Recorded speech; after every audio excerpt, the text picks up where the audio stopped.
Pastor Celso Gonçalves. Hoje a mensagem está baseada em Marcos 4, versículos 26 a 29.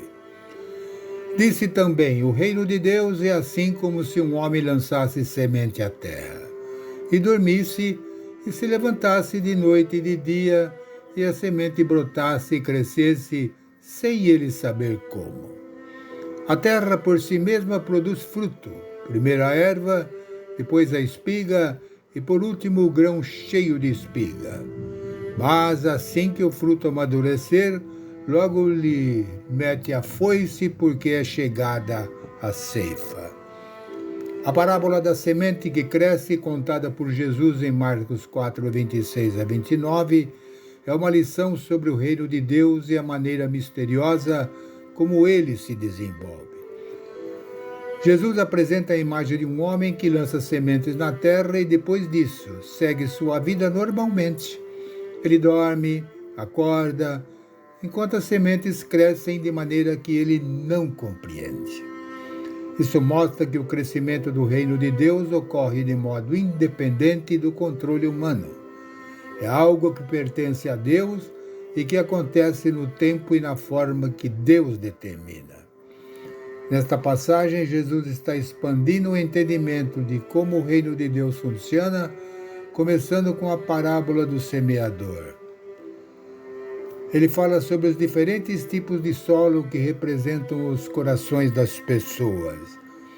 Já aqui, Jesus está destacando o solo bom, que recebe a semente e frutifica. O crescimento da semente, que representa a palavra de Deus, ocorre gradualmente. Primeiro a erva, depois a espiga, por último o grão cheio de espiga. A parábola nos lembra que não podemos fazer a semente crescer, nem mesmo explicar como o crescimento acontece. O desenvolvimento da semente e a formação do fruto são verdadeiros mistérios. Ser agricultor exige, portanto, uma grande dose de fé e também uma enorme paciência. 4 lições que a parábola da semente que cresce nos ensina. Primeiro, a semente é lançada e cresce pelo poder de Deus. Jesus nos lembra que assim como a semente germina e se desenvolve na terra, o reino de Deus também prospera independentemente das intervenções humanas. O plantio é a nossa responsabilidade, mas é Deus quem opera o crescimento e o amadurecimento espiritual, como Paulo afirmou em 1 Coríntios 3, 6, 7. Eu plantei, Apolo regou, mas Deus deu o crescimento.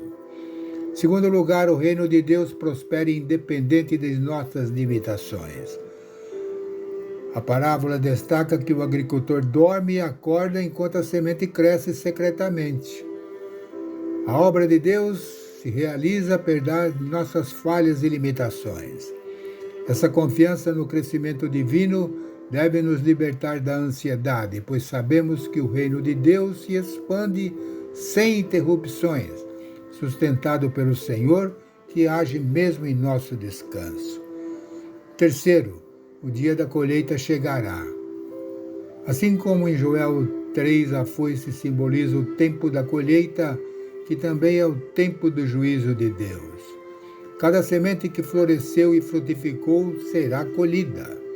Esse evento final deve nos motivar à vigilância, lembrando que o crescimento espiritual, pessoal e comunitário precisa de preparação para o retorno de Cristo, o juiz fiel. Em quarto lugar, a humildade e a confiança do processo de Deus são necessárias. Essa parábola nos ensina a confiar no processo de crescimento divino e a caminhar com humildade. Como meros servos, somos privilegiados por participar do trabalho de Deus, mas não devemos nos exaltar. A obra é de Deus e a glória pertence a Ele. Nosso papel é ser vasos que Ele usa, e cada vitória e crescimento são frutos do trabalho divino. Portanto, essa lição finaliza com um chamado à humildade e à confiança no propósito de Deus. sabendo que Ele, no tempo certo, colherá os frutos do seu reino e nos recompensará conforme o nosso trabalho. Portanto, saia de sua zona de conforto e prepare-se para pregar o Evangelho. Amém. Realmente, Pai, nossa missão é pregar o Evangelho. Ajude-nos a entender isso. Eu oro em nome de Jesus. Amém.